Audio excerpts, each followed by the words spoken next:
The boss froze when he saw his missing daughter's pendant with the waitress on a cruise. The crystal chandeliers in the cruise ship's dining hall blazed like captured stars, casting warm light over tables draped in white linen. Champagne flutes clinked between bursts of laughter as the Caribbean Sea rocked the vessel in a gentle, hypnotic rhythm. First-class passengers leaned back in their seats, faces flushed from expensive wine and the kind of idle conversation that only wealth and leisure afford. But Robert Hale heard none of it. The 48-year-old hotel magnate sat frozen, his hand suspended mid-reach toward his wine glass. His world had just stopped spinning. The din of voices around him faded into a distant hum, like static on an old radio, and all he could see was her, not her face. Not yet. The pendant, a young waitress, 24, maybe 25, was clearing empty glasses from the table beside his. She moved with the practiced efficiency of someone who'd learned to be invisible, her movements quick but careful. Her chestnut hair was pulled back in a low ponytail, and she wore the staff's crisp white uniform without a wrinkle out of place. She offered polite smiles to the guests, murmured soft apologies when she reached across them, and went about her work like a ghost passing through their world. But around her neck, catching the light every time she leaned forward, hung a small silver dolphin. Robert's breath caught in his chest. He knew that pendant. God, he knew it. 18 years ago, he'd walked into a jewelry shop in Key West, Florida, searching for the perfect 6th birthday gift for his daughter. Eleanor had been obsessed with dolphins that summer, watched documentaries about them, drew pictures of them in crayon, begged him to take her swimming so she could talk to them like they do in the movies. He'd found the pendant in a corner display case, a delicate silver dolphin suspended mid-leap. The jeweler had been an older man with kind eyes who'd offered to engrave it for free.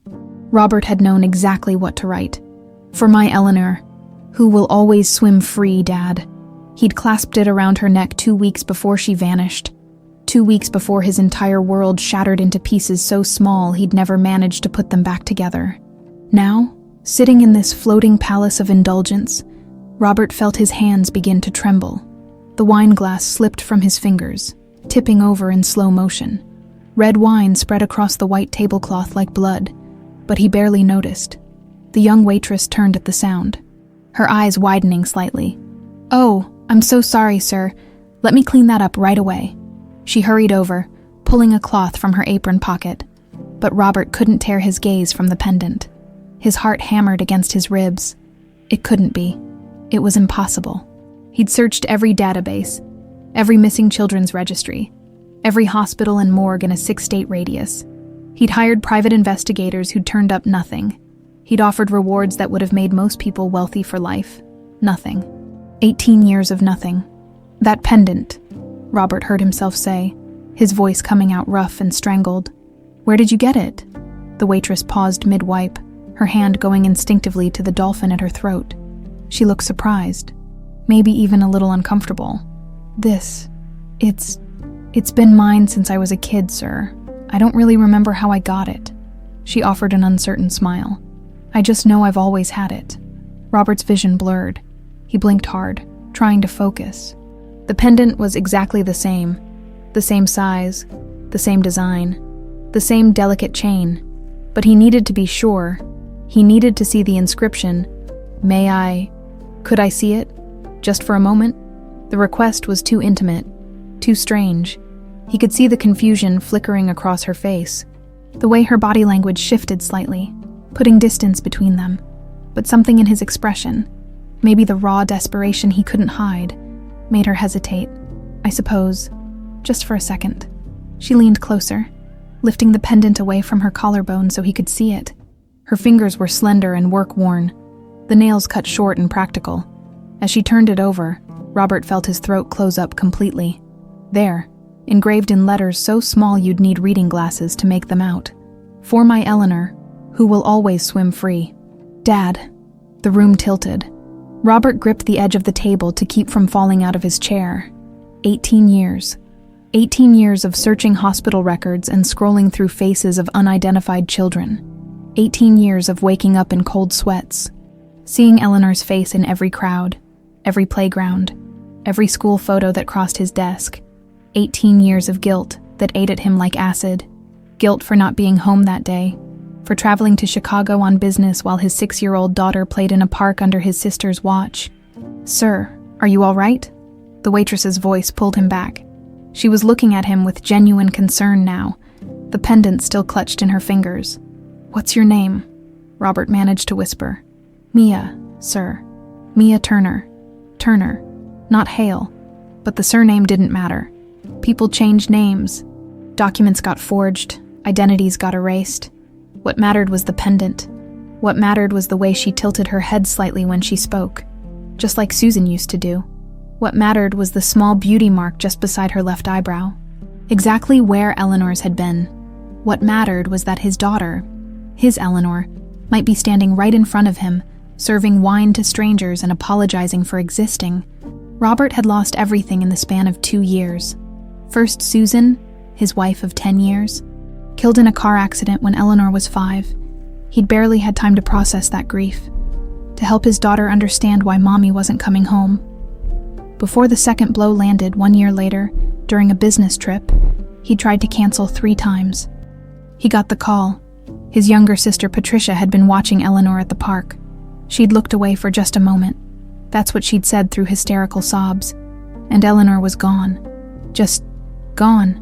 No witnesses, no leads, no body. The police had investigated everything, questioned everyone. Robert had appeared on the news, begging whoever had taken his daughter to bring her back.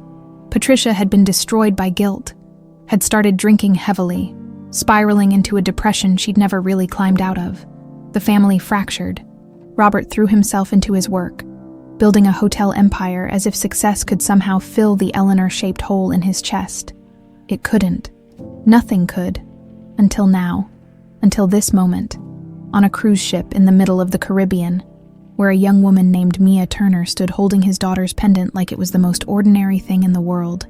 "Mia," Robert said softly, testing the name. It felt wrong, foreign. "How long have you worked here?" 6 months, sir." She'd started mopping up the wine again, clearly eager to finish and move on from this increasingly awkward interaction. "I'm saving up for school. Actually want to study hotel management someday." Hotel management, of course she did. It was in her blood, whether she knew it or not. "Thank you," Robert said, though he wasn't sure what he was thanking her for existing, for wearing that pendant, for giving him the first real hope he'd felt in 18 years. Mia nodded, offering him that same polite, practiced smile she probably gave 100 passengers a day. Then she was gone, moving on to the next table, disappearing back into the invisible army of workers that kept ships like this running smoothly. Robert sat alone at his table, surrounded by the sounds of clinking silverware and mindless chatter, staring at the red wine stain spreading across white linen. His daughter was alive. He didn't know how.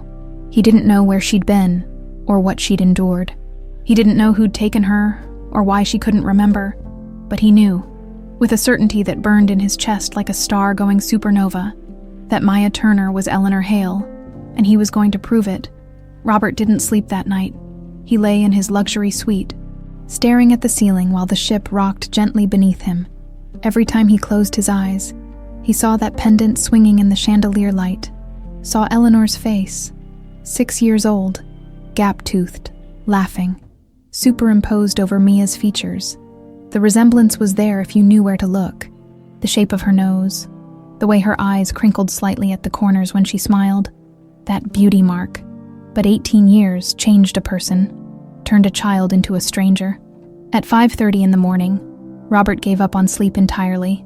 He showered, dressed in casual slacks and a polo shirt, and made his way to the bridge deck. The sun was just starting to paint the horizon in shades of pink and gold, and the ocean stretched out endlessly in every direction. He found Captain Morrison finishing his coffee in the navigation room, reviewing charts with his first officer, Mr. Hale. The captain looked surprised but pleased. "You're up early. Everything all right with your accommodations?" "Everything's fine, Captain. Actually, I was hoping to have a word with you. Privately, if possible." Morrison's expression shifted slightly, curiosity mixed with concern, but he nodded and led Robert to his office. The space was small but efficient, dominated by a large desk covered in paperwork and nautical charts. "What can I do for you?" Morrison asked, settling into his chair. Robert had rehearsed this conversation a dozen times in his head during the sleepless night.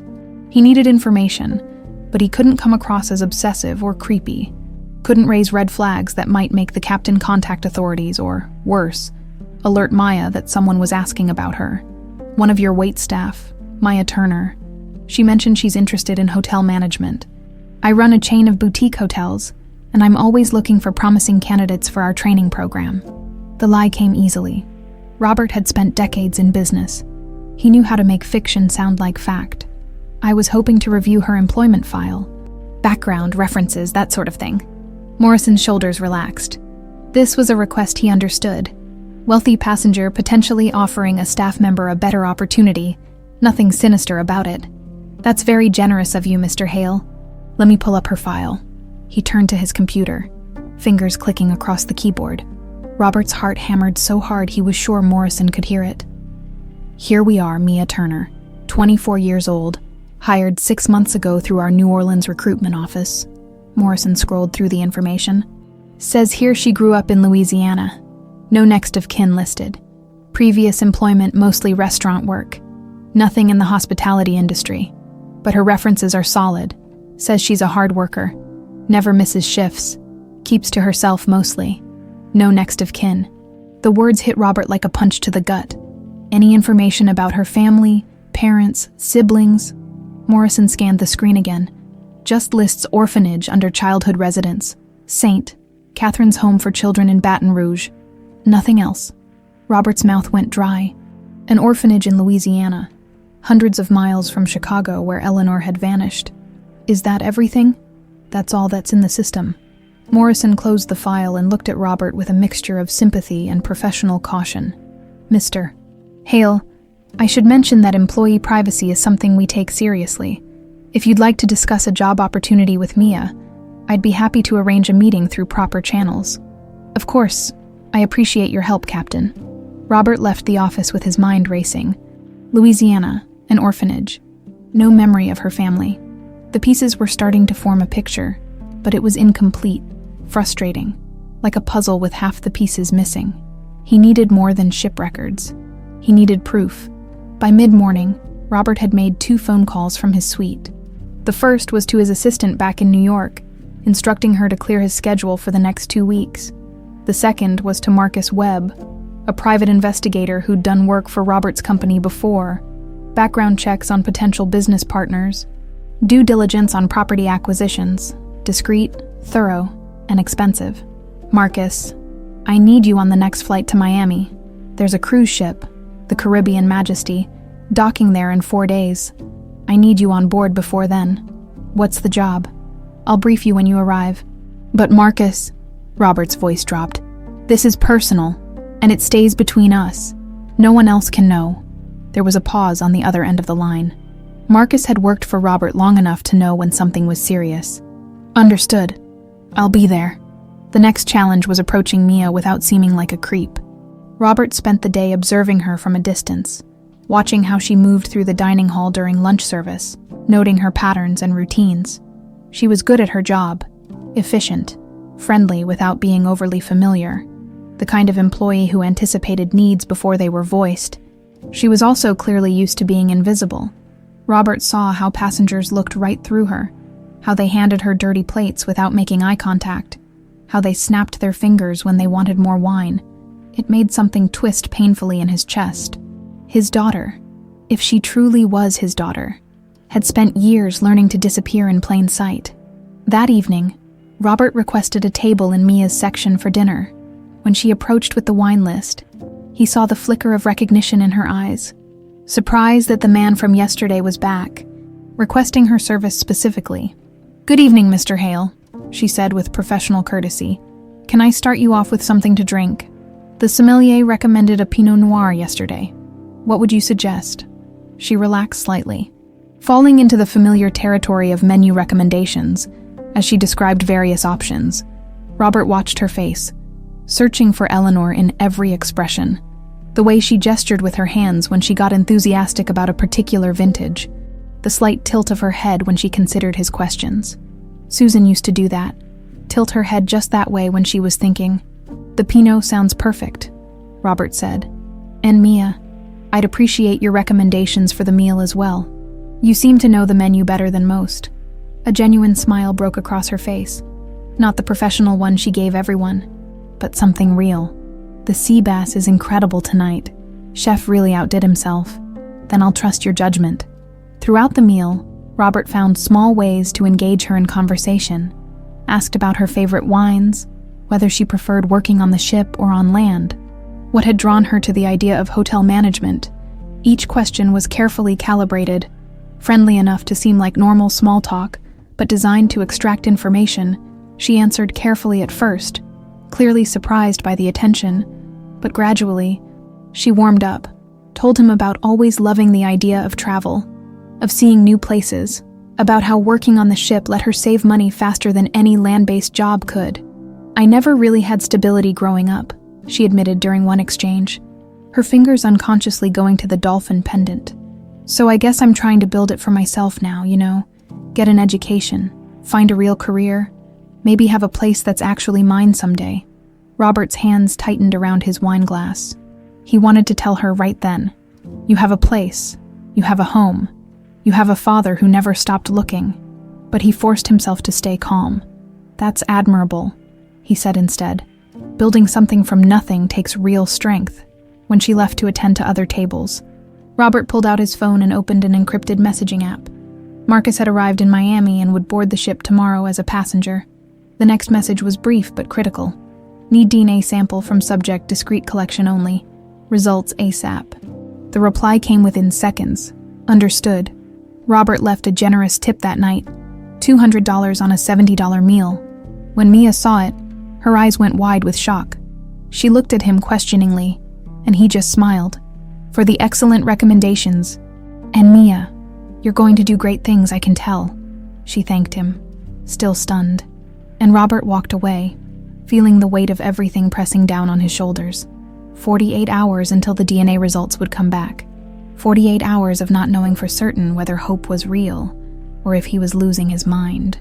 But as he lay in bed that night, staring at the ceiling again, Robert touched the photo he kept in his wallet. Eleanor at 5 years old, grinning at the camera, wearing that dolphin pendant. "I'm going to find out the truth, sweetheart," he whispered to the picture. "I promise." 2 decks below, in the cramped staff quarters she shared with 3 other waitresses, Mia Turner lay in her bunk holding that same pendant, wondering why it suddenly felt heavier than it ever had before. Patricia Hale hadn't planned on taking a cruise. She'd been sitting in her Baltimore apartment 3 weeks ago, nursing her second vodka tonic of the afternoon, when the anonymous email arrived. No subject line, no signature, just a single sentence that made her blood run cold. "Your brother will be on the Caribbean Majesty departing Miami on the 15th. Thought you should know." Patricia had stared at that message for 20 minutes, her hands shaking so badly she could barely hold her phone. Someone knew. Someone was watching. And whoever they were, they wanted her to follow Robert, so she'd booked a ticket she couldn't afford, charged it to the credit card Robert paid off every month, and boarded the ship 3 days before her brother was scheduled to arrive. She'd been watching him ever since. At first, everything seemed normal. Robert attended his business dinners, made phone calls from the deck, spent time in the ship's gym, the behavior of a man on a working vacation. Nothing more. Then yesterday, something changed. Patricia had been walking past the main dining hall when she saw him through the glass doors, frozen in his seat, staring at one of the waitresses like he'd seen a ghost. The wine glass tipping over, the look of absolute shock on his face, and then the way he'd leaned forward to look at something around the girl's neck. Patricia's stomach had dropped. She'd spent the rest of the day following him, watching from a distance as he went to see the captain, as he made hushed phone calls in his suite, as he deliberately sat in that same waitresses section for dinner, the way he looked at the girl, the way he engaged her in conversation, the obscenely large tip he'd left. Robert was suspicious, or worse. Robert knew something. Now, sitting at the bar on the Lido deck with her 3rd gin and tonic, Patricia watched her brother through the crowd. He was standing near the railing, phone pressed to his ear, his expression intense. Even from here, she could see the tension in his shoulders, the way his free hand gripped the railing like he might fall over without it. She'd seen that look before, 18 years ago, When the police had finally called off the active search for Eleanor, when they'd sat him down and explained as gently as possible that after 6 months with no leads, no sightings, no ransom demands, the chances of finding her alive were, Patricia drained her glass, signaling the bartender for another. She'd carried that day with her every moment since. The weight of it never lifted, never lessened. Some nights she could barely breathe under the crushing guilt. Other nights, she managed to convince herself that it wasn't really her fault, that anyone could have made the same mistake, that she'd been tired. That's all. Just tired. But the truth that woke her up at 3 a.m, drenched in sweat, was so much worse than Robert knew. Patricia had been hungover that afternoon, brutally, miserably hungover from a night of bar hopping with friends who'd long since disappeared from her life. When Robert had called asking if she could watch Eleanor for a few hours, she'd said yes, because saying no would have meant admitting she was in no condition to watch anyone. She'd taken Eleanor to the park, sat on a bench, and told herself she'd just rest her eyes for a minute. When she woke up, the sun had shifted, her neck was stiff, and Eleanor was gone. Patricia had searched frantically, calling Eleanor's name until her voice went hoarse. She'd checked the playground equipment, the bathroom, the parking lot, asked other parents if they'd seen a little girl in a blue dress with a dolphin necklace. No one had seen anything. That's when the real panic set in, the kind that made her hands shake and her vision tunnel. She'd called 911, then Robert, sobbing so hard she could barely form words. In that moment of absolute terror, she'd made a choice that would haunt her forever. She lied, told the police that Eleanor had been playing right next to her, that a man had appeared out of nowhere and grabbed her, that it had happened so fast. She couldn't stop it. It was easier than admitting the truth, that she'd been passed out drunk while her niece wandered away. Easier than facing Robert's disappointment and rage. Easier than accepting full responsibility for destroying what was left of his family. The police had investigated, looked for the mysterious man, found nothing, because he didn't exist. Eventually, the case went cold, and Patricia was left with her secret, and the terrible knowledge that somewhere out there, Eleanor had either died alone or been taken by God knows who, and it was all Patricia's fault. Robert had been devastated, but never blamed her. He'd bought her an apartment, set up a monthly allowance, paid for her therapy sessions that she attended twice, then quit.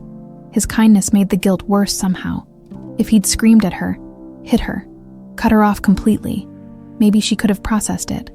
But he just kept taking care of her, kept checking in, kept trying to pull her out of the depression she'd drowned herself in. And Patricia had let him, because what else could she do? Come clean after a year, 2 years, 5? The longer the lie went on, the more impossible the truth became. Until now. The bartender set down her fresh drink, and Patricia took a long pull, her eyes still tracking Robert. He'd ended his phone call and was heading toward the elevator banks. She waited 30 seconds, then followed.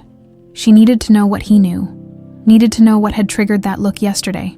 Because if Robert was somehow piecing things together, if he was starting to suspect that her story didn't add up, the elevator doors opened on deck 7, and Patricia stepped out just in time to see Robert disappearing around a corner. She followed at a distance, her heart pounding. He stopped outside a suite, not his own, and knocked. A man answered, mid-40s, dressed casually, with the alert, observant expression of someone who noticed everything. They spoke in low voices. Robert handed him something, Patricia couldn't see what, and the man nodded. Then Robert was walking back toward the elevators, and Patricia had to duck into an alcove to avoid being seen. A private investigator? It had to be. Patricia's hands trembled as she pulled out her phone and took a photo of the suite number.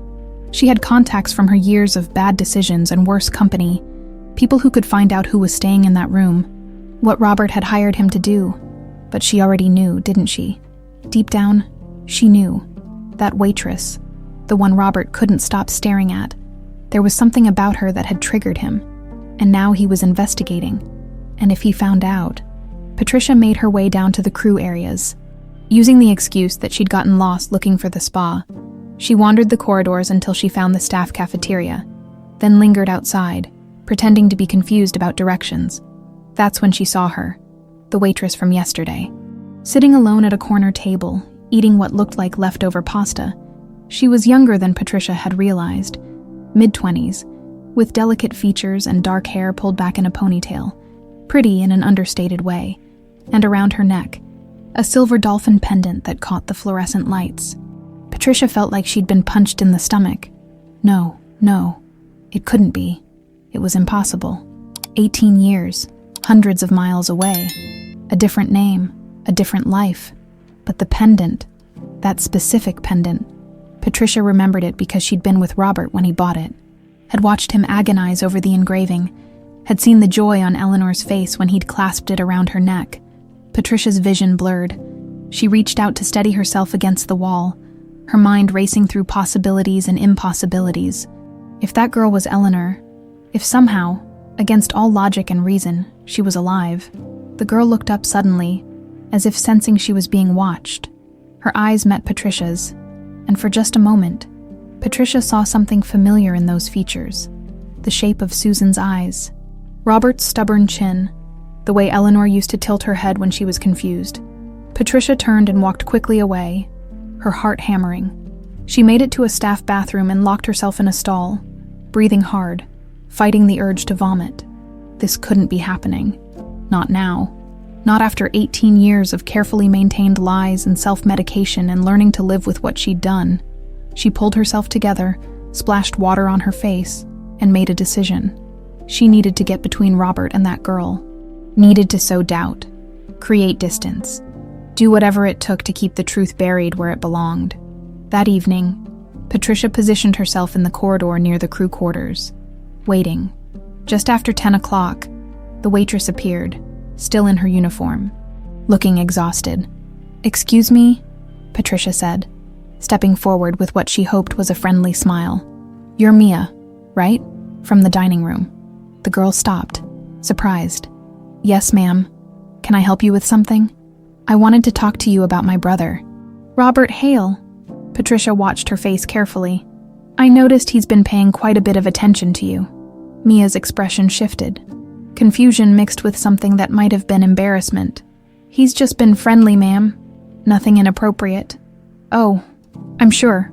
Robert's a good man, but he's also powerful, lonely, and..." Patricia paused for effect. "Not always aware of how his attention might be misinterpreted. I'd hate for you to get the wrong idea, or for things to become uncomfortable. I don't understand what you're suggesting. I'm just saying you should be careful. Keep your distance. For your own good." Patricia's voice hardened slightly. "My brother has a complicated history. Getting involved with him, even professionally, tends to end badly for people." Mia took a small step back, her hand going instinctively to the pendant at her throat. "Thank you for the concern, but I'm just doing my job." "Of course you are," Patricia said smoothly.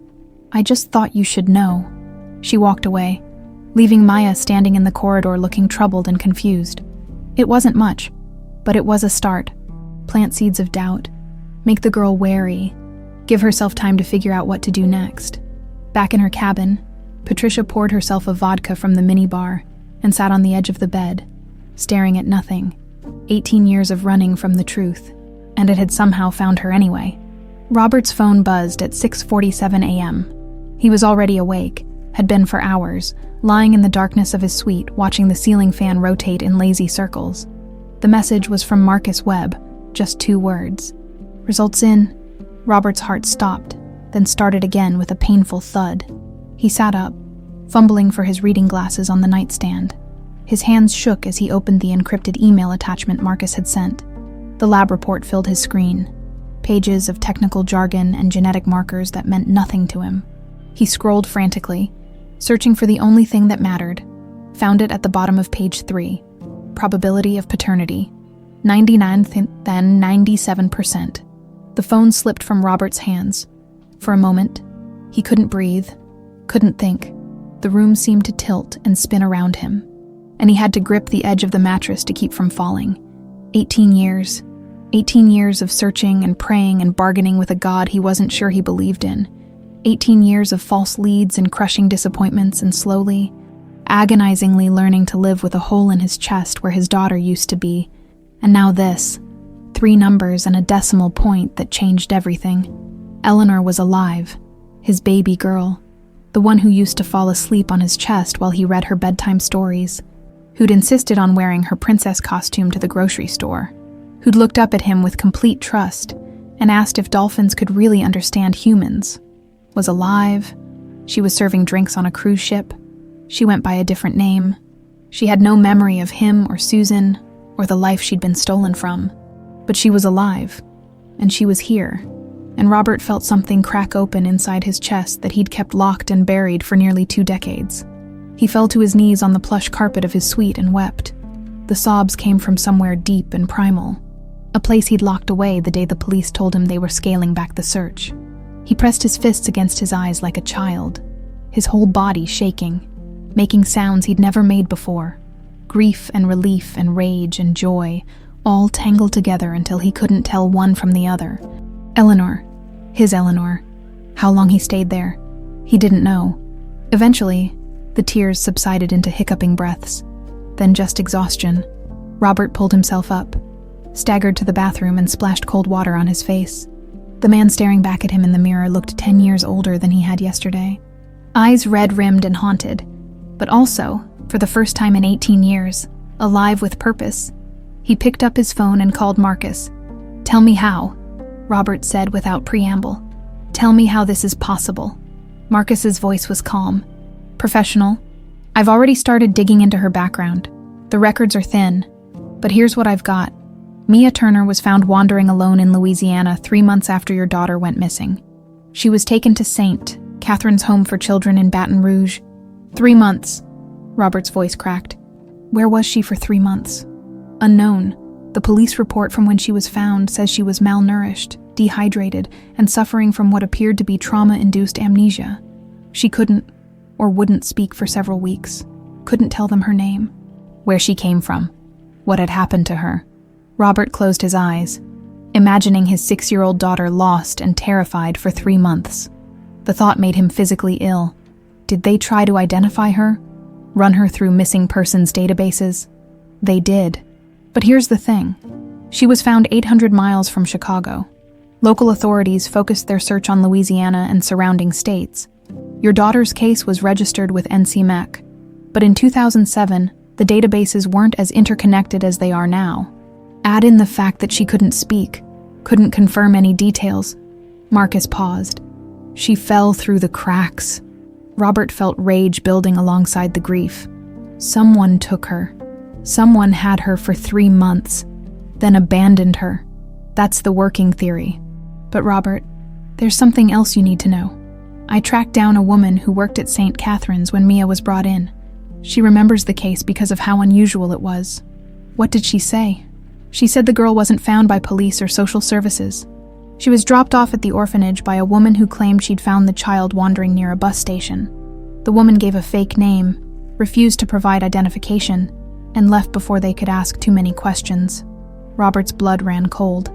What did this woman look like? Mid-20s, brown hair, nervous, seemed agitated, possibly intoxicated. Marcus's voice dropped. Robert, I'm going to email you a photo. It's from the orphanage's security camera. The quality isn't great, but the email arrived before Marcus finished his sentence. Robert opened it with trembling fingers.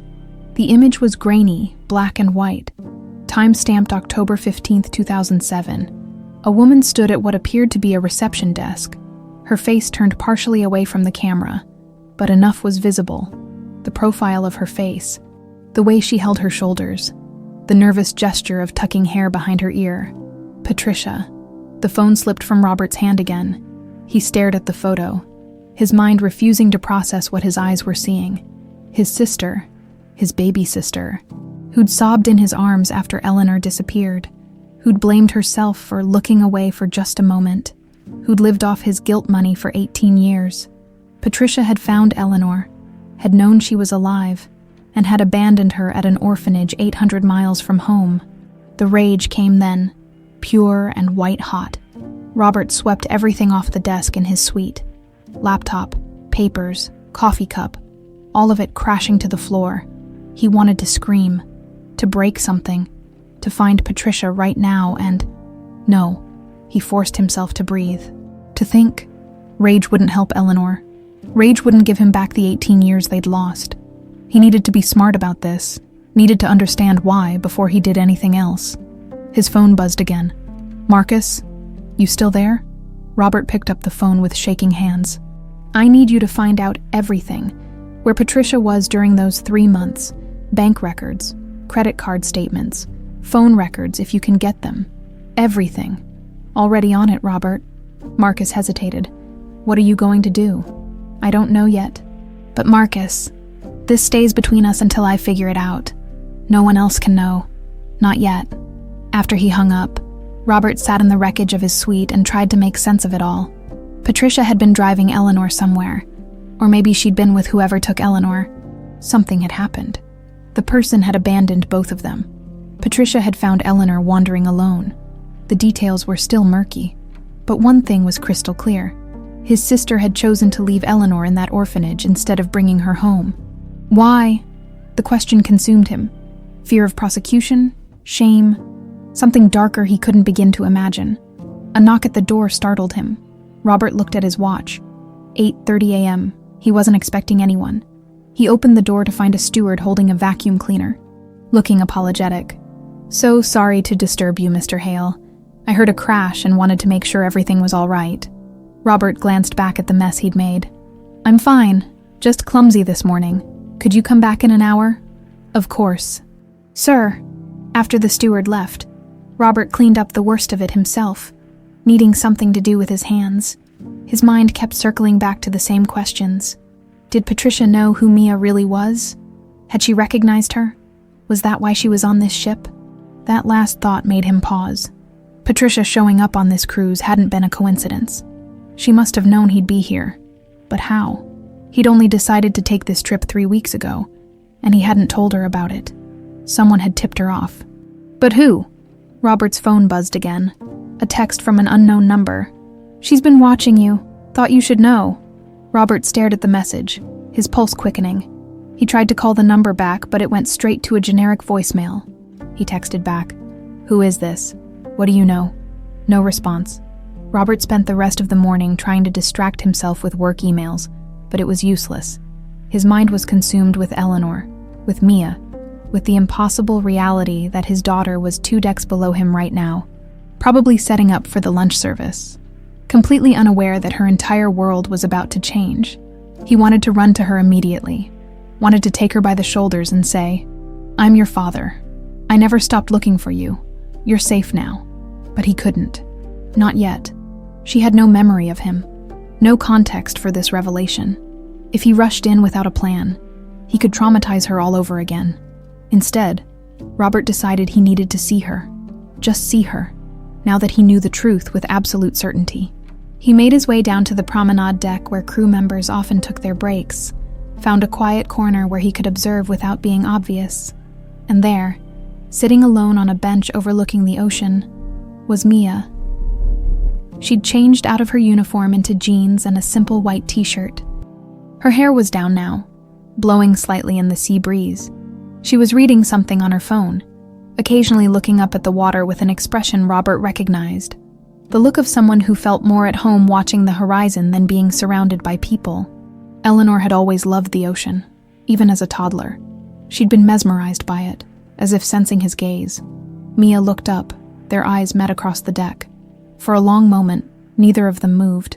Then Mia offered a small, uncertain wave. Robert waved back, his throat tight. She stood, hesitated, then walked over to him.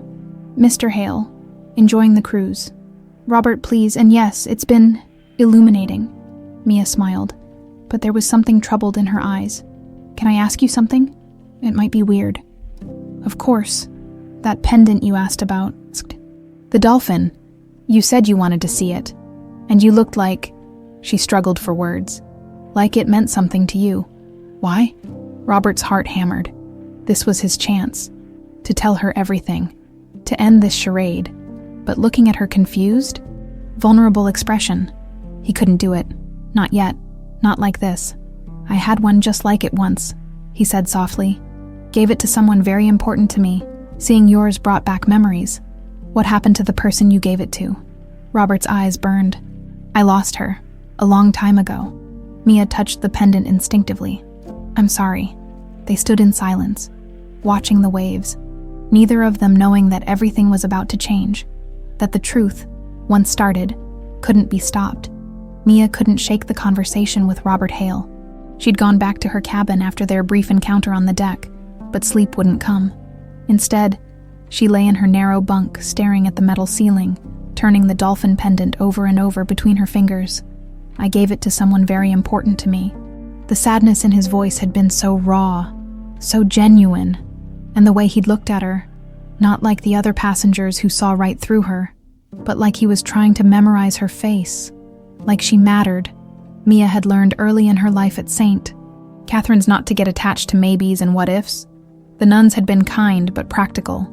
She had no memory of her life before age 6, no family looking for her, no breadcrumb trail leading back to whoever she'd been. Better to focus on moving forward than dwelling on a past that was gone. But lately, something had been changing. The dreams had started about a week ago. Fragments, really. More like snapshots than full narratives. A yellow house with blue shutters. A woman with kind eyes singing something soft and low. Strong arms lifting her up. Up until she could touch the sky. The smell of cookies baking.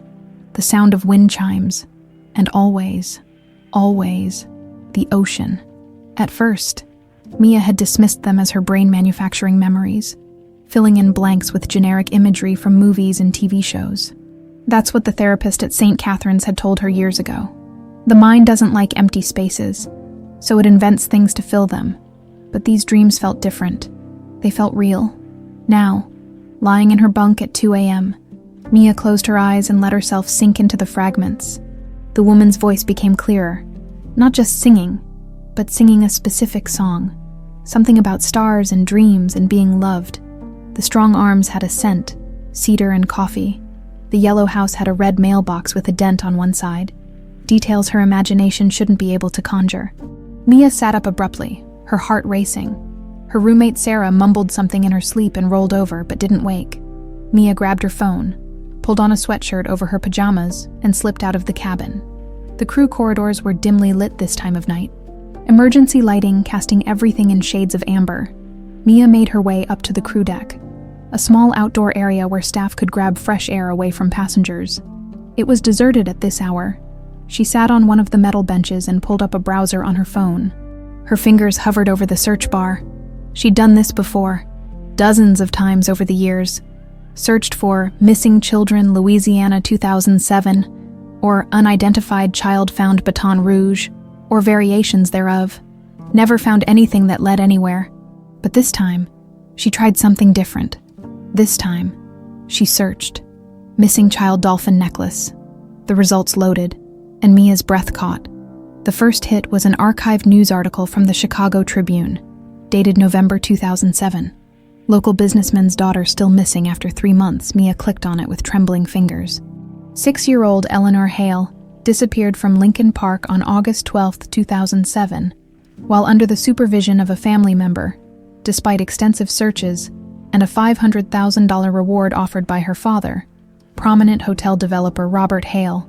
No trace of the child has been found. Police are asking anyone with information to contact. There was a photo, a little girl with dark hair and light eyes, wearing a blue dress and smiling at the camera, and around her neck, Mia's vision blurred. She zoomed in on the photo, her hands shaking so badly she could barely hold the phone steady. The pendant. The same pendant she'd worn every day for as long as she could remember. The same silver dolphin catching the light. No, it couldn't be. It was a coincidence. Lots of people probably had dolphin necklaces. It didn't mean, but even as she tried to rationalize it, Mia's mind was already making connections. Robert Hale, the man who'd been so interested in her pendant, the man who'd looked at her like he was seeing a ghost. I gave it to someone very important to me. Not gave, past tense. Someone he'd lost. Mia scrolled frantically through more articles. Found dozens. The story had been major news in Chicago. There were photos of Robert Hale from that time. Younger, devastated, holding a press conference with police, begging whoever had taken his daughter to bring her back. "Eleanor is my entire world," he was quoted as saying. "If you have her, please, I'm begging you. Just let her come home. No questions asked. I just want my little girl back." Mia's phone slipped from her numb fingers, clattering on the metal deck. Eleanor Hale, 6 years old when she disappeared, 24 years old now, the same age as... The fragments came rushing back, but sharper now, with context. The yellow house, the kind woman, her mother, the strong arms, her father, the ocean. Had they lived near water? Had someone taken her from Chicago? And Mia doubled over, pressing her palms against her eyes. This was insane. She was connecting dots that didn't connect, seeing patterns that didn't exist. She'd been found in Louisiana, not Chicago. She had no memory of the name Eleanor or Robert Hale or any of it. But the pendant. God, the pendant. She picked up her phone again with shaking hands and looked at the photo of young Eleanor one more time. Really looked at it. The shape of the girl's face, the way her smile tilted slightly to one side, the small beauty mark beside her left eyebrow. Mia pulled up her camera and switched it to selfie mode, stared at her own reflection in the screen, the tilt of her smile, the beauty mark in exactly the same place. No, she whispered. No, no, no. This couldn't be happening. If she was Eleanor Hale, that meant someone had taken her, had kept her somewhere for 3 months, had either abandoned her or she didn't want to think about the alternatives. It meant she'd had a father who'd searched for her, offered rewards, begged for her return. A father who'd spent 18 years thinking she was dead. A father who was on this ship right now. Mia's breath came in short, panicked gasps. She needed to think, needed to figure out what to do. Should she confront Robert, go to the police, or was she losing her mind, seeing connections that weren't there? She stayed on that deck until sunrise, searching through every article she could find, comparing photos, trying to remember anything concrete from before age 6. The memories remained frustratingly vague, feelings more than facts, impressions more than images. By the time she had to report for her breakfast shift, Mia felt like she'd been awake for days. She moved through her duties mechanically, pouring coffee and delivering plates while her mind screamed with questions. Robert Hale came to breakfast. He sat in her section. Of course he did. And when their eyes met, Mia saw something flicker across his face. Recognition, hope, fear. "Good morning, Mr. Hale," she managed, proud that her voice only shook slightly. "Robert, please." His voice was gentle, careful. "How are you today, Mia?" She wanted to scream at him, wanted to demand answers. Instead, she said, "I've been having strange dreams lately, about my childhood." Robert went very still. What kind of dreams? A yellow house, a woman singing, the ocean. Mia's hand went to her pendant. "I looked up this necklace online last night. There's a news article from Chicago about a missing girl who..." "Mia." Robert's voice cracked. He looked around quickly, then lowered his voice. "Not here, please. Can we talk somewhere private?" Her heart was hammering so hard she thought it might burst. "When? My sweet, after your shift, please." Mia nodded, not trusting herself to speak. She finished serving him in a daze, barely registering what she was doing. The rest of the shift passed in a blur. Other waitresses asked if she was feeling okay. She looked pale. Sick, maybe? Mia mumbled something about not sleeping well and kept working. At one point, she passed a woman in the corridor near the crew area, mid-40s.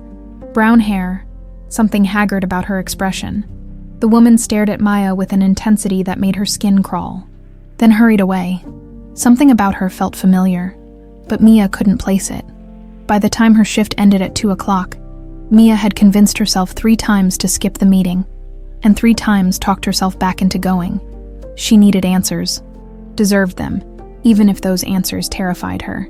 She changed out of her uniform, splashed water on her face, and made her way to the passenger decks, found Robert's suite number, and stood outside for a full minute, hand raised to knock, heart in her throat. Finally, she knocked. Robert opened the door immediately, like he'd been waiting right there. His eyes were red-rimmed, his hair disheveled. He looked like he hadn't slept any better than she had. "Come in," he said softly. "Please." Mia stepped into the luxury suite, all polished wood and soft lighting and space that cost more per night than she made in a month. Robert gestured to the sitting area, but neither of them sat. They stood facing each other in the middle of the room, and Mia could feel the weight of 18 years pressing down on them both. "I know who you think I am," Mia said, her voice barely above a whisper. "I found the articles. I saw the photos. But I don't remember. I don't remember any of it." Robert's eyes filled with tears. "I know, and I'm so sorry. Sorry for what happened to you. Sorry you can't remember. Sorry for..." His voice broke. "I had a DNA test done. The results came back yesterday." Mia felt the floor tilt beneath her. "And 99 and 97% match." Robert's hands shook as he pulled out his phone, showing her the lab report. "Mia, you're my daughter, you're Eleanor." The world went silent. Not quiet. Silent. Like someone had hit a mute button on reality. Mia could see Robert's mouth moving, could see the tears streaming down his face, but she couldn't hear anything over the roaring in her ears. She was Eleanor Hale. She had a father. She had a name. And someone had stolen all of it from her. Mia didn't remember leaving Robert's suite. One moment she was staring at the DNA report. The next she was outside on the promenade deck, gripping the railing so hard her knuckles had gone white. The ocean stretched endlessly before her, indifferent to the fact that her entire reality had just shattered and reformed into something unreckonable. Eleanor Hale. The name felt foreign in her mouth when she tried to say it out loud, like a coat that didn't fit right, sleeves too long, shoulders too tight. "Mia, are you okay?" She turned to find Sarah, her roommate, approaching with concern written all over her face. Sarah was from Texas, loud and warm, and exactly the kind of friend Mia had never known she needed until they'd been assigned the same cabin 6 months ago. "I'm fine," Mia lied automatically. "You look like you've seen a ghost." Sarah touched her arm gently. "What happened? Did some passenger give you a hard time?" Mia almost laughed. A hard time. That's what Sarah thought this was. "It's complicated. Try me." And suddenly, Mia needed to tell someone, needed to say it out loud to make it real, to test whether the words would sound as insane spoken as they did in her head. "I think I just found out my real name, and that I have a father, and that I was kidnapped when I was 6 years old." Sarah stared at her for a long moment. "Okay, we need to sit down for this conversation." They found a quiet corner, and Mia told her everything. The pendant, Robert's reaction, the dreams, the articles, the DNA test. Sarah listened without interrupting, her expression shifting from disbelief to shock to something like awe. "Holy shit," Sarah breathed when Mia finished. "Mia, I don't even know what this is. What are you going to do?" "I have no idea." Mia pressed her palms against her eyes. "He wants to talk more, wants to tell me everything about Eleanor's life, about my mother, about what happened. Do you want to know?" "I don't know. Maybe, yes." Mia dropped her hands. "God, Sarah, what if I can't handle it? What if knowing is worse than not knowing? What if it's better?" Mia didn't have an answer for that. Robert spent the afternoon with Marcus Webb in his suite, going over every piece of evidence they'd compiled. Bank records showing Patricia had withdrawn cash in several cities between Chicago and Louisiana in the months after Eleanor's disappearance. Security footage from a gas station in Tennessee showing her with a small child in the back seat. Phone records proving she'd been unreachable for weeks at a time. The picture was becoming clearer, and Robert hated every brushstroke. "She knew," Marcus said quietly. "The whole time, she knew Eleanor was alive." Robert's jaw clenched. "I need to know why. Before I confront her, I need to understand why she would do this. People do terrible things when they're scared. And from what you've told me about her problems with alcohol, don't." Robert's voice was sharp. "Don't make excuses for her. She had 18 years to come clean. 18 years to bring Eleanor home. She chose not to. Every single day, she chose not to." Marcus nodded slowly. "What do you want me to do?" "Keep digging. I want to know everywhere she went, everyone she talked to, every lie she told. When I confront her, I want her to have nowhere to hide." After Marcus left, Robert sat alone with the old photographs he'd brought with him, always brought with him. Everywhere he traveled, Eleanor at 3, covered in birthday cake. Eleanor at 5, missing her 2 front teeth.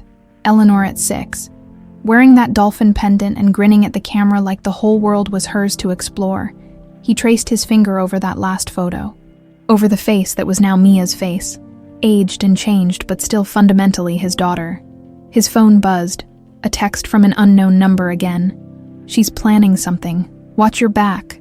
Robert's blood ran cold. He called the number immediately. This time, someone answered. "Who is this?" Robert demanded. "Someone who's been watching this family destroy itself for 18 years. The voice was male, older, with a faint southern accent. "You need to be careful, Mr. Hale. Patricia knows you're getting close to the truth." "How do you know, Patricia? What do you know about what happened?" "More than you'd think. Less than you need." A pause. "The girl, Eleanor, she's in danger as long as Patricia thinks she's a threat." "Are you threatening my daughter?" "I'm trying to protect her. Patricia's desperate.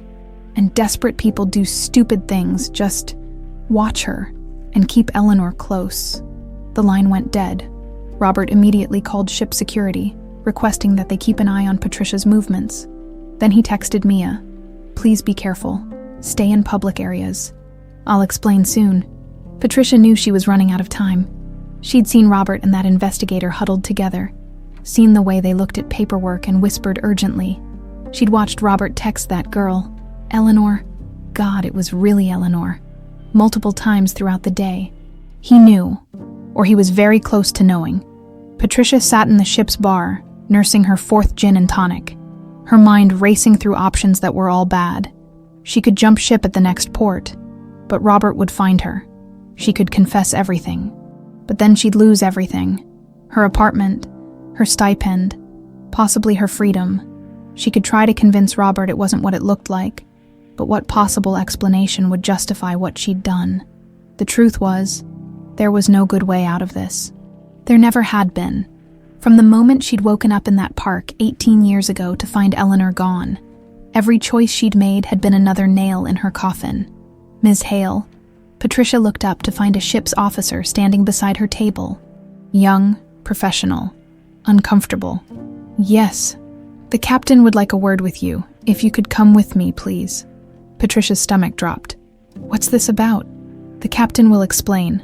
She followed the officer on shaking legs, her mind spinning. Had Robert told them already? Were they going to arrest her? Could they even do that on a ship in international waters? The captain's office was smaller than she'd expected, dominated by nautical charts and a massive desk. Captain Morrison stood when she entered, his expression neutral but firm. "Ms. Hale, thank you for coming. Please sit." Patricia sat, her hands gripping the armrests. "We've received some concerns regarding your behavior on this voyage. Specifically, interactions with staff members that have made them uncomfortable." "I don't know what you're talking about." "You approached one of our waitresses, Mia Turner, in a crew area and made what she interpreted as threatening remarks about your brother." Patricia's heart hammered. "It wasn't a threat. I was just warning her that, Ms. Hale, passengers are not permitted in crew areas without authorization, and staff have the right to work without harassment. I'm going to have to ask you to limit your contact with Miss Turner. If there are any further incidents, we'll have no choice but to confine you to quarters for the remainder of the voyage." "You can't do that." "Actually, maritime law gives me broad authority to maintain order and safety on this vessel." Morrison's voice remained calm, but carried steel underneath. "This is a warning, Ms. Hale. I suggest you take it seriously." Patricia left the office with rage and panic warring in her chest. They were closing ranks, shutting her out, backing her into a corner. She pulled out her phone and stared at it for a long moment. Then she made a call she'd sworn she'd never make. "It's me," she said when the line connected. "I need help. It's falling apart." The voice on the other end was quiet for a moment. "You knew this day would come eventually? Can you help me or not? What do you need?" "I need to disappear. Soon, maybe at the next port." Another pause. "That's going to cost you." "I don't care. Just make it happen." She hung up and ordered another drink, her hands still shaking. That evening, Mia stood outside Robert's suite again. He'd asked her to come back, said he had things to show her. Photos, stories, pieces of a life she couldn't remember but apparently had lived. She knocked, and Robert opened the door immediately. This time, his expression was calmer, more prepared, like he'd had time to process what was happening. "Thank you for coming back." he said softly. I almost didn't. Mia stepped inside. It's a lot. I know, and we can go as slow as you need, but I thought... He gestured to the coffee table, where dozens of photographs were spread out. I thought maybe these might help. Trigger something. Mia approached the table slowly, like the photos might bite, but as she looked down at them, her breath caught. A little girl who looked like her, only smaller, younger, happier. A woman with kind eyes, who Mia somehow knew was named Susan. A yellow house that matched her dreams exactly. And dozens of moments, birthdays, holidays, ordinary days, that should have been hers, but were now just artifacts of someone else's life. That's your mother, Robert said, pointing to one photo. Susan. You have her eyes. You have her laugh too, though you probably don't remember. Mia picked up the photo with trembling hands. The woman was beautiful, holding little Eleanor on her lap, both of them laughing at something off camera, and suddenly, like a dam breaking, Mia remembered. Not everything, not even most of it, but something. A flash of sitting in that woman's lap, the smell of her perfume, the sound of her laugh, the feeling of being completely, utterly safe. Mom, Mia whispered, and then she was crying, sobbing really. For a mother she'd forgotten she had and lost twice. Robert knelt beside her, his own tears falling. I'm so sorry. I'm so sorry I wasn't there. I'm so sorry I didn't protect you. It wasn't your fault, Mia heard herself say, though she wasn't sure how she knew that was true. They stayed there for a long time, two people trying to rebuild a connection that had been severed 18 years ago. And outside, night fell over the Caribbean, and the ship sailed closer to port, and Patricia Hale made plans to run from a truth that was finally, inevitably, catching up to her. Patricia stood on her private balcony at 3 a.m, watching the dark water churn below. The ship would dock in Nassau in less than 24 hours. Her contact had assured her everything would be arranged. A new passport, cash, and a one-way ticket to somewhere Robert would never think to look. All she had to do was make it to port without her brother confronting her first. She'd packed a single bag, just essentials, everything else. The designer clothes Robert had bought her, the jewelry, the expensive shoes, could stay behind. None of it mattered anymore. None of it had ever really been hers anyway. The bottle of vodka on the balcony table was half empty. Patricia poured another glass with shaking hands, the liquid sloshing over the rim. She'd promised herself she'd stop drinking so much. Had promised Robert, promised her therapist, promised herself in mirrors at 4 a.m. when she couldn't stand her own reflection. But some promises were impossible to keep. Her phone buzzed, a text from the unknown number. Her contact. Arrangements confirmed, dock at 8 a.m. Be ready to move quickly. Patricia typed back with clumsy fingers. Will I have to come back? Not if you don't want to, but this is permanent. Once you're gone, you're gone. Understand? Patricia stared at the message for a long moment. Leaving meant never seeing Robert again, never having the chance to explain, to apologize, to somehow make him understand why she'd done what she'd done. But staying meant facing Eleanor, meant looking into the eyes of the little girl she'd abandoned and trying to justify the unjustifiable. She typed, I understand. Robert couldn't sleep either. He'd spent hours with Eleanor. He was trying to think of her as Eleanor now, though she still introduced herself as Mia, showing her photos and telling her stories. She'd remembered fragments, small things, the smell of Susan's perfume, the feeling of being lifted onto his shoulders, the yellow house with blue shutters, but the big things remained blank. The day she was taken, the 3 months she'd been missing, how she'd ended up in Louisiana. It was like her mind had built walls around those memories, protecting her from truths too terrible to process. Now Robert sat in his suite with Marcus, reviewing the final pieces of evidence they'd compiled. Everything pointed to Patricia being directly involved in Eleanor's disappearance and subsequent abandonment. We've got her, Marcus said quietly. Bank withdrawals in Tennessee, Kentucky, Mississippi, all cash, all in the days after Eleanor vanished. Security footage from a motel in Memphis showing her checking in with a child matching Eleanor's description. And the orphanage worker's testimony about a woman matching Patricia's description dropping off the girl 3 months later. Robert stared at the evidence, feeling sick. But we still don't know the full story. Did Patricia take her? Or did someone else take her? And Patricia found her later. Why did she run instead of bringing Eleanor home? Does it matter? Yes. Robert's voice was hard. Because I need to understand how my sister, the person I trusted to watch my daughter, could do this. I need to hear it from her. Marcus nodded slowly. When are you going to confront her? Tomorrow, I'm arranging a private dinner. Patricia, Eleanor, and me. No more hiding. No more lies. Everything comes out. That's risky. Patricia's desperate people are dangerous. I don't care. Robert's hands clenched into fists. I've waited 18 years for answers. I'm done waiting. After Marcus left, Robert walked down to the crew quarters. It was against protocol, but he'd slipped one of the night security officers $200 to look the other way. He found Eleanor's cabin and knocked softly.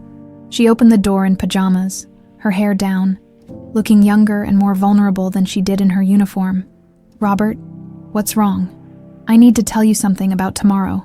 She stepped out into the hallway, closing the door quietly behind her so as not to wake her roommate. What is it? I'm confronting Patricia, my sister, the one who was supposed to be watching you the day you disappeared. Robert's voice cracked slightly. I have evidence that she's involved in what happened to you, and I need her to tell us the truth. All of it. Eleanor's face went pale. The woman in the corridor, brown hair, looked stressed. That was her, wasn't it? Probably. She's been on the ship the whole time, watching us. Does she know who I am? I think so. I think that's why she's terrified. Eleanor wrapped her arms around herself. Suddenly cold, despite the warm Caribbean air. What if I don't want to know? What if the truth is worse than not remembering? Robert wanted to tell her it would be okay, that knowing was always better than not knowing, but he'd seen too much in his life to make promises he couldn't keep. Then you don't have to be there. I can do this alone. No. Eleanor's voice was firm. If this is about me, if I'm the reason for all of this, then I should be there. I deserve to know what happened. Robert pulled her into a gentle hug, the first real embrace they'd shared since learning the truth. She was stiff at first, unfamiliar with the gesture, but then she relaxed against him, and for just a moment, he had his little girl back. I'm sorry, he whispered. I'm so sorry I couldn't protect you. You didn't know, Eleanor whispered back. You couldn't have known, but Robert knew differently. He'd been in Chicago on business he could have postponed, had trusted Patricia despite knowing she was struggling, had made 1,000 small choices that had led to that one catastrophic moment. He would carry that guilt for the rest of his life. Morning came too quickly. Patricia woke with a pounding headache and a mouth that tasted like death. She showered mechanically, dressed in simple clothes suitable for running, and checked her bag one more time. Passport, cash, phone with a new SIM card, nothing that couldn't be carried easily. At 7:30, there was a knock at her door. Her heart seized. Was it Robert? Security? Her contact. Coming early, she opened the door to find a steward holding an envelope. For you, Ms. Hale, delivered this morning. Patricia took it with trembling hands. The steward left, and she tore open the envelope. Inside was a single card with elegant script. Private dinner tonight, 7 p.m., VIP dining room. Robert, Patricia, and Eleanor. It's time for the truth. Patricia's legs gave out. She sank onto the bed, the card fluttering from her fingers. He knew. He knew everything. And he was going to make her confess in front of Eleanor, in front of the little girl she'd abandoned, who was now a woman who would never, ever forgive her. She grabbed her phone and called her contact. Change of plans. I need to leave now, as soon as we dock. That's going to be difficult. The arrangements are for this evening. I don't care. I need out now. Calm down. What happened? My brother knows. He's arranged a confrontation tonight. I can't be here for that. A long pause. If you run now, he'll know you're guilty. You'll spend the rest of your life looking over your shoulder. I'm already doing that. Then maybe it's time to stop running. What? You've been running for 18 years. Patricia, maybe it's time to face what you did. Take responsibility. It's the only way you'll ever have peace. Patricia laughed bitterly. Peace. I abandoned my niece in an orphanage.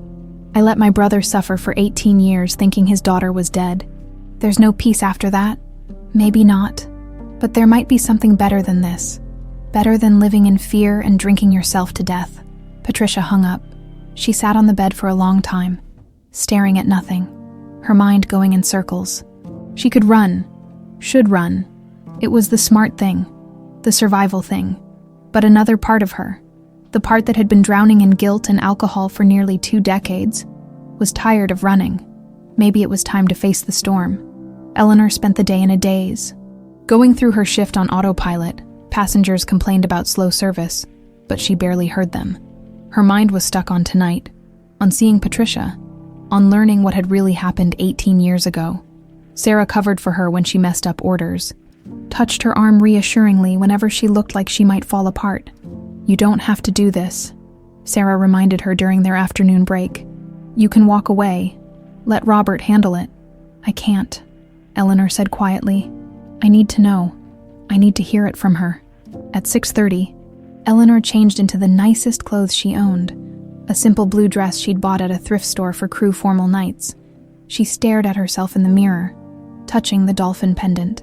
For my Eleanor, who will always swim free.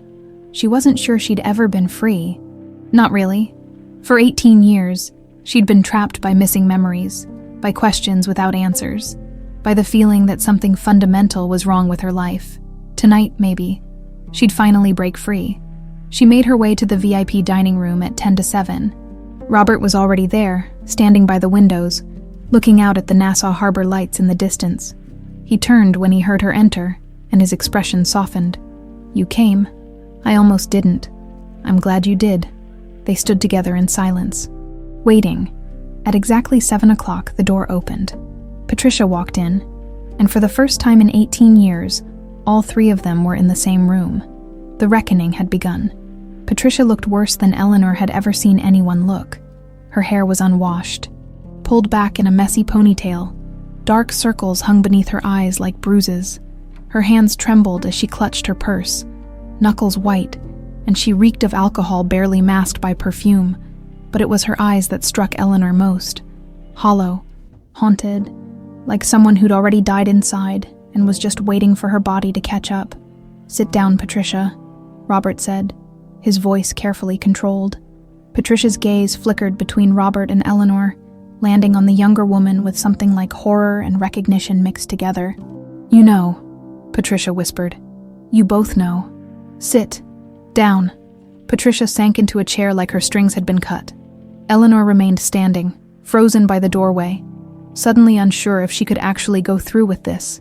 Robert moved to stand beside her, close enough that she could feel his presence but not touching, giving her space to process. "Eleanor," he said gently, "you can still leave if you want.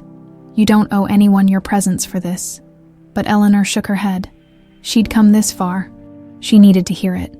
She crossed to the table and sat down across from Patricia, her heart hammering so hard she thought everyone must be able to hear it. Up close, she could see the fine lines around Patricia's mouth, the way her lips trembled, the sheen of sweat on her forehead despite the air conditioning. Robert took the seat at the head of the table, positioned between them like a referee, or maybe a judge. For a long moment, no one spoke. The silence was suffocating, broken only by the distant sound of the ocean and Patricia's ragged breathing. "I've spent the last week piecing together what happened," Robert finally said, his voice low and tight. "Bank records, security footage, witness statements. I know you were in Tennessee 2 days after Eleanor disappeared. I know you were in Memphis 4 days after that. I know you checked into a motel there with a child matching Eleanor's description." Patricia flinched with each statement like she was being physically struck. "I know you withdrew cash in 3 different states over the course of 3 months. And I know you dropped a little girl off at St. Catherine's Home for Children in Baton Rouge, gave a fake name, and disappeared." "Robert, I'm not finished." His hands were clenched so tightly on the table that his knuckles had gone white. "What I don't know is why. Why you took her. Why you ran. Why you let me believe for 18 years that my daughter was dead or suffering God knows what, when you knew exactly where she was." Patricia's face crumpled. "I didn't take her, I swear to God, Robert, I didn't take her." "Then what happened?" Eleanor heard herself ask, her voice surprisingly steady. "Tell me what happened to me." Patricia looked at her, and tears spilled down her cheeks. "I'm so sorry. I'm so sorry." Sorry doesn't answer the question. I was hungover that day, Patricia began, her voice breaking. The day you disappeared, I'd been out the night before, drinking with friends. I was still drunk, honestly, when Robert called asking me to watch you. I should have said no. Should have told him I wasn't in any shape to watch a 6-year-old. But I didn't want him to know how bad it had gotten. So I said yes. Eleanor felt her chest tighten. She remembered nothing of this, but she could picture it. A small child entrusted to someone who couldn't even take care of herself. I took you to the park, Patricia continued, wiping at her face with shaking hands. You were so excited. You wanted to go on the swings, and I pushed you for a while, but then I felt sick, so tired. I sat down on a bench and told you to keep playing where I could see you, and then she squeezed her eyes shut. I fell asleep. Jesus Christ, Robert breathed. When I woke up, you were gone, just gone. I looked everywhere, screaming your name, asked everyone in the park. No one had seen you. No one had seen anyone take you. Patricia was sobbing now, her words coming out in gasps. I called the police, called Robert, told them a man had grabbed you because I was too much of a coward to admit I'd passed out drunk while I was supposed to be watching you. Eleanor felt numb, distantly. She realized she should be angry, but all she felt was a strange, hollow emptiness. The police investigated, Robert said hoarsely, for months, looking for a man who didn't exist. I know, and I hated myself for it, but I didn't know how to take it back. And then 3 months went by and I thought, Patricia's voice dropped to a whisper. I thought you were dead. I thought whoever took you had killed you, and it was my fault, and I was going to hell, and Robert would never forgive me if he knew the truth. So what changed? Eleanor asked. How did I end up in Louisiana? Patricia took a shuddering breath. I got a call, from a number I didn't recognize. A woman's voice. She said she had Eleanor, that she'd found her wandering alone in a parking lot in Kentucky 2 days after she went missing. She'd taken her, planning to keep her, but Eleanor wouldn't stop crying for her daddy. Wouldn't eat, wouldn't speak. The woman got scared, thought the child was sick or traumatized, so she'd been trying to figure out what to do. Robert leaned forward, his expression intense. Who was this woman? I don't know. She never told me her name. She said she'd seen the news coverage, recognized Eleanor from the photos. She was terrified of being arrested for kidnapping, so she made me a deal. She'd tell me where Eleanor was, if I promised not to involve the police. And you agreed. What was I supposed to do? You were offering $500,000 in reward money. The FBI was involved, if I told them. This woman would have run, and we'd never have found Eleanor. So I said yes. She told me Eleanor was at a truck stop in Tennessee. I drove there that night. Eleanor's hands had started trembling. Fragments were coming back now. Not clear memories, but feelings. Terror, confusion, being in a car with a stranger who smelled like cigarettes, crying until her throat was raw. And you found her, Robert said. I found you, Patricia said, looking at Eleanor. You were sleeping in a booth at a diner, dirty and thin and so small. The woman was long gone. I woke you up, and you looked at me like you didn't recognize me at first. Then you started crying and saying you wanted your daddy. Eleanor's eyes burned. She could almost remember that moment, almost feel it. So I did the most selfish thing I've ever done, Patricia continued. I looked at you, and I thought about bringing you home, thought about explaining to Robert what had really happened, and I realized he'd never forgive me. He'd have me arrested. I'd lose everything, so She covered her face with her hands. I took you to Louisiana instead, found an orphanage, told them I'd found you wandering alone and didn't know who you belonged to. And then I left you there and came back to Chicago like nothing had happened. The silence that followed was deafening. Robert sat perfectly still, his face drained of all color. Eleanor couldn't breathe, couldn't think, couldn't process what she'd just heard. You chose yourself, Robert finally said, his voice barely audible. You chose protecting yourself over bringing my daughter home. I know. You let me search. Let me offer rewards. Let me appear on the news, begging whoever had taken her to bring her back. You came to me crying. Let me comfort you. Let me pay for your apartment and your bills and your therapy. You took my guilt money for 18 years while my daughter grew up alone in an orphanage, Because you were too much of a coward to face the consequences of your actions. I know. Patricia's voice broke on a sob. I know, and I've hated myself every single day for it. I've tried to drink myself to death, tried to disappear, tried to make the guilt stop, but it never does. It never stops. Good, Robert said coldly. It shouldn't. Eleanor stood abruptly, her chair scraping loudly against the floor. Both Robert and Patricia looked at her, startled. I need air, Eleanor managed. I can't. She turned and walked quickly toward the door, but her legs felt like water. She stumbled, caught herself on a chair, and then Robert was there, steadying her. I've got you, he murmured. I've got you. She left me, Eleanor whispered. She knew where I was and she just left me. I know, sweetheart. I know. The word, sweetheart, broke something in Eleanor. 18 years of being no one's sweetheart, no one's daughter, no one's anything. She'd been a ghost, a girl without a past, without a family, without anyone who loved her enough to claim her. And all because Patricia had been too selfish and too scared to do the right thing. Eleanor pulled away from Robert and turned back to face Patricia, who was still sitting at the table, destroyed. I don't remember you, Eleanor said quietly. I don't remember that day in the park or waking up in that diner. My brain protected me from those memories. But I remember the orphanage. I remember being alone. I remember other kids getting adopted and going home with families while I stayed behind year after year. I remember wondering what was wrong with me that no one wanted me. Patricia sobbed harder. There was nothing wrong with you, Robert said fiercely. Eleanor, none of this was your fault. I know that now. Eleanor looked at Patricia. But for 18 years I didn't. For 18 years I thought I was broken. And you could have stopped that. You could have brought me home at any point, and you chose not to. I'm sorry, Patricia gasped. I'm so sorry.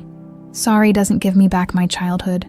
Sorry doesn't give me back my mother's funeral or my father's life, or all the years we lost. Eleanor's voice remained steady even as tears streamed down her face.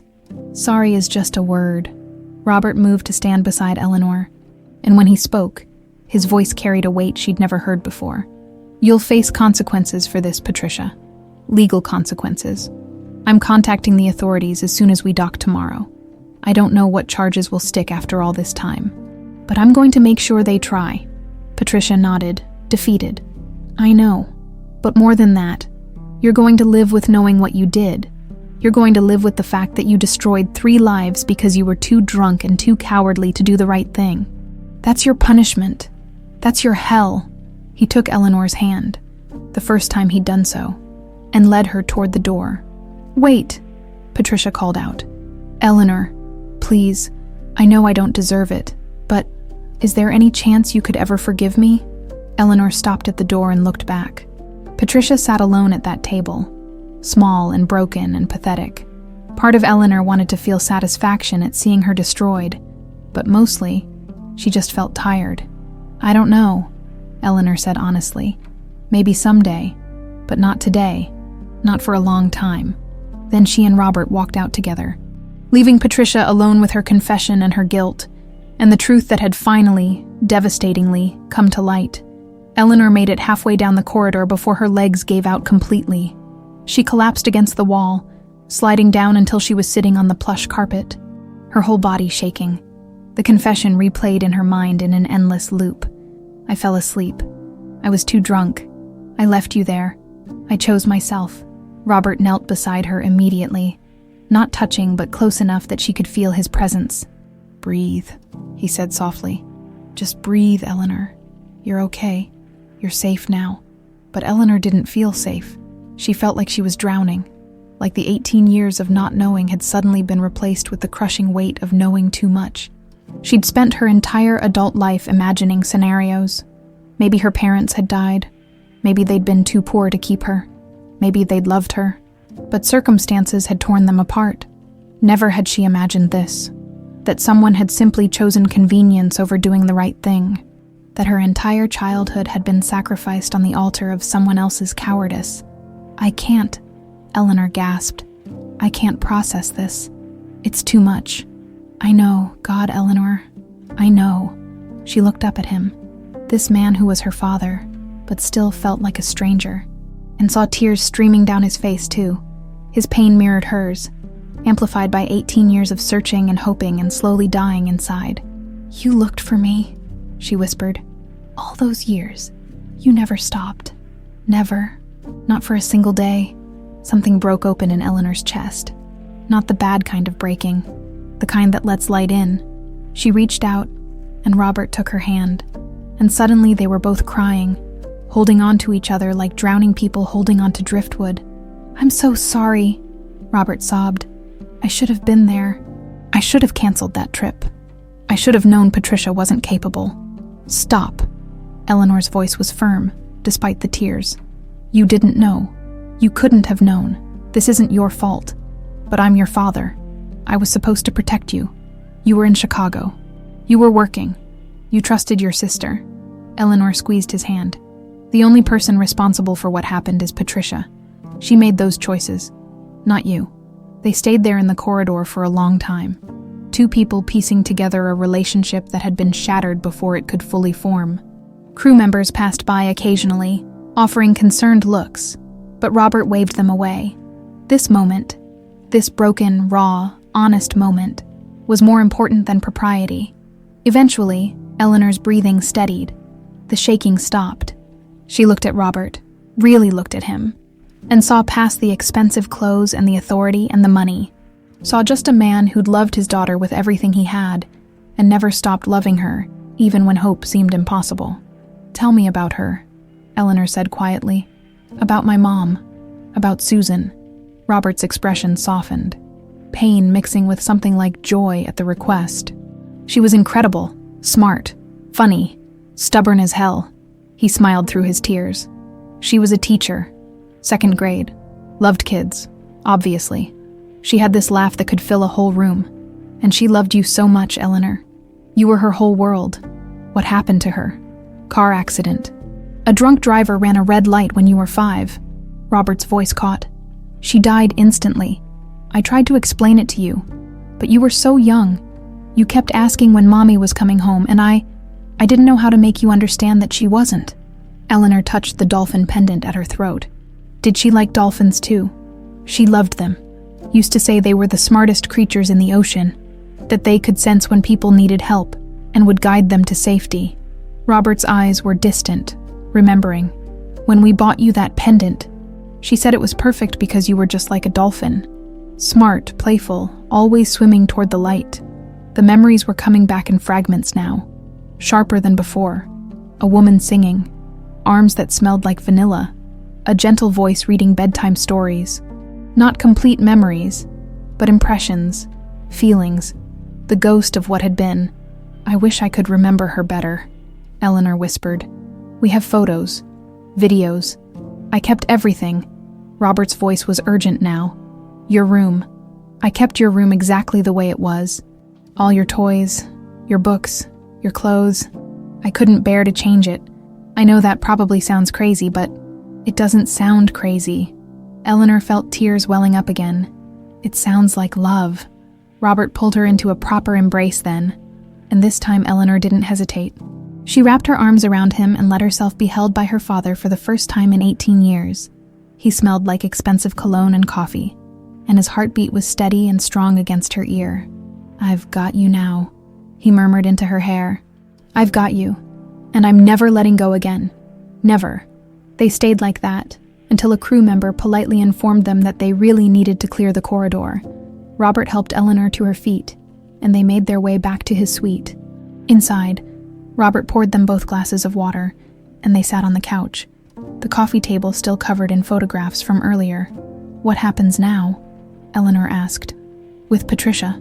Robert's expression hardened slightly. "The ship docks tomorrow morning. I've already contacted the FBI. They're going to meet us at the port." "What happens legally?" He shook his head. "I don't know. The statute of limitations might protect her from some charges, but at minimum, she'll have to answer for what she did. Part of me wants her to suffer," Eleanor admitted. "Part of me wants her to feel every bit of pain she caused us. And the other part just feels sad. She destroyed her own life as much as she destroyed ours. She's been living in hell for 18 years, And it shows. Robert nodded slowly. I'm not ready to forgive her. Maybe I never will be. But I also can't spend the rest of my life consumed by anger. I did that for too long already. Blamed myself. Blamed the world. Let rage eat me alive from the inside. I don't want to do that anymore. What do you want? I want to know my daughter. Robert's voice cracked with emotion. I want to learn who you've become. I want to tell you stories about your mother and about the little girl you were. I want to make new memories together, even if we can't get back the old ones. He stopped, overwhelmed. I want that too, Eleanor said softly. It's scary and confusing, and I still don't really feel like Eleanor Hale, but I want to try. I want to know you. Want to know where I came from. You don't have to decide anything right now. You can take all the time you need to figure out who you are and what you want. But Eleanor, Mia, whatever name feels right to you, I want you to know something. What? You're not alone anymore. You have a father who loves you. You have a home waiting for you. If you want it, you have 18 years of inheritance and trust funds and money that's been sitting there waiting for you. Robert took her hands in his. But more than that, you have me. And I know I'm basically a stranger right now, but I promise you, I will spend every day for the rest of my life proving to you that you're loved, that you matter, that you were never, ever forgotten. Eleanor's vision blurred with tears again, but this time they weren't tears of grief. They were something else, something that felt almost like hope. Can I ask you something? Anything? Will you tell me about the day I was born? Robert's face lit up with a joy so pure it was almost painful to witness. I'd love to. And so he did. He told her about Susan going into labor 3 weeks early, about rushing to the hospital at 2 a.m, about holding his tiny daughter for the first time, and being overwhelmed by how much love he felt for this small, perfect creature. He told her about her first steps, her first words, the way she used to insist on wearing her princess crown to the grocery store, about how she'd been obsessed with dolphins after they'd gone to the aquarium for her 5th birthday, about how she'd cried for a week after a goldfish died and insisted they have a funeral in the backyard, and Eleanor listened, absorbing these stories like water in a desert. Each memory was a piece of herself she was reclaiming, a part of her history she was taking back from the void. They talked through the night, until the sky began to lighten outside the windows, and the ship's horn announced their arrival at Nassau Harbor. The port stretched before them, an ending and a beginning, all at once. Ready? Robert asked as they heard the anchor dropping. Eleanor touched her pendant one more time, then looked at her father and smiled. Yeah, she said. I'm ready. They walked to the deck together, hand in hand, as the ship docked and the authorities boarded. Patricia was already there, standing alone by the railing, her single packed bag at her feet. She looked small and defeated in the morning light. She saw them and her face crumpled, but she didn't try to run or make excuses. She just nodded once. Acknowledgement. Acceptance. Perhaps the first honest gesture she'd made in 18 years. As the FBI agents took Patricia into custody, Eleanor watched without speaking. She felt Robert's hand squeeze hers, steady and strong and real. It's over, he whispered. No, Eleanor corrected gently. It's just beginning. And as the sun rose over Nassau, painting the world in shades of gold and promise, father and daughter stood together, ready to face whatever came next. Together. 6 months later, Eleanor stood in front of Northwestern University's administration building, staring at the acceptance letter in her hands. The Hotel and Hospitality Management program had not only accepted her application, but had offered a substantial scholarship, between that and the trust fund Robert had established for her years ago. Untouched and growing with interest for 18 years, money would never be an obstacle to her education again. It still felt surreal sometimes. All of it. She slipped the letter into her backpack and pulled out her phone, snapping a photo of the building. Within seconds, she'd sent it to Robert with a simple message. I'm in. His reply came immediately. Knew you would be. So proud of you, sweetheart. That word, sweetheart, still made her chest tight with emotion every time she read it.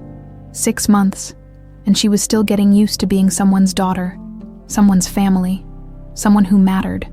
Eleanor walked across campus, taking in the autumn colors painting the trees in shades of amber and gold, She'd moved into the yellow house with blue shutters 3 months ago, the house from her fragments of memory, where she'd lived until she was 5. Robert had kept it all these years. Unable to sell it, unable to let go of the life they'd had before everything fell apart. Now it was hers again. Theirs, really. Robert had his penthouse downtown, but he spent most evenings at the house cooking dinner with her, watching old movies, teaching her to play chess the way Susan had taught him. They were learning each other slowly, carefully, building a relationship on foundation that had cracked but never completely broken. Her phone buzzed. A text from Sarah, her friend from the cruise ship who'd moved to Chicago to be closer. "Coffee at 3? I need details on the cute tea from your econ class." Eleanor smiled and texted back, "His name is Marcus and he's way too smart for me." Lies. "Meet you at the usual place." The usual place was a small cafe near campus where Eleanor had started working part-time. She didn't need the money. The trust fund had ensured she'd never need money again. But she needed the normalcy, needed to feel like she was building something for herself, not just living off what had been given to her. She arrived early and ordered her usual, black coffee and a blueberry muffin, then settled into a corner booth with her laptop. Her phone buzzed again. This time, it was an email from Patricia's lawyer. Eleanor's stomach clenched. She'd been getting these emails monthly now, each one asking if she'd be willing to speak with Patricia, each one carefully worded. No pressure, just the offer of communication. If Eleanor ever wanted it, she hadn't responded to any of them. Patricia had pleaded guilty to child endangerment and obstruction of justice. The other charges, kidnapping, false imprisonment, hadn't stuck. Too much time had passed. Too many technicalities. She'd received 5 years probation, mandatory therapy, and community service. No jail time, though Robert had fought hard for it. The public reaction had been brutal. The story had made national news. Missing heiress found after 18 years. Aunt's betrayal revealed. Patricia's face had been plastered across every news outlet, dissected by armchair psychologists and internet vigilantes. She'd lost her apartment, her stipend, her reputation, everything. Eleanor didn't know how to feel about that. Some days, she felt a grim satisfaction. Other days, she just felt empty.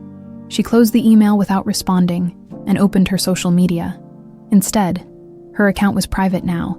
After the media frenzy had died down, she'd locked everything down tight.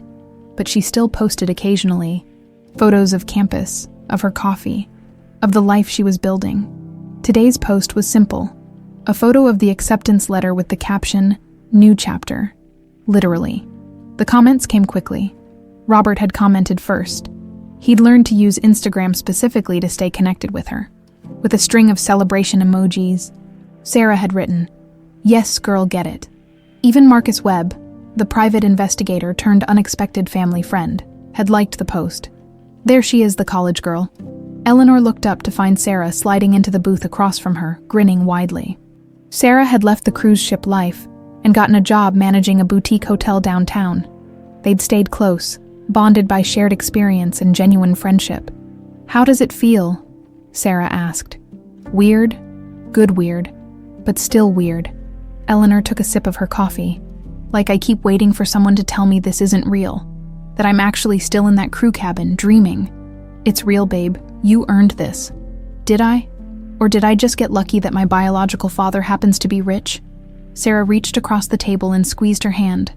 "You survived 18 years in the system, worked your ass off on that ship, and applied to college without any guarantee it would work out. That's not luck. That's strength." Eleanor smiled gratefully. Sarah had been her anchor through all of this, the one person who'd known both versions of her, who could help her bridge the gap between Maya Turner and Eleanor Hale. They talked for an hour about classes and boys, and normal 24-year-old things. It was healing in its mundanity, this ability to just exist without everything being about trauma or recovery or the past. When Sarah left for work, Eleanor walked home slowly, taking the long route through Lincoln Park. She found herself standing in front of the playground, where she'd disappeared 18 years ago. It looked different now. New equipment, fresh mulch, updated safety features. But the basic geography was the same. That bench where Patricia had fallen asleep was still there.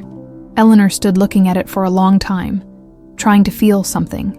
Anger, grief, closure. But mostly she just felt tired of letting that day define her.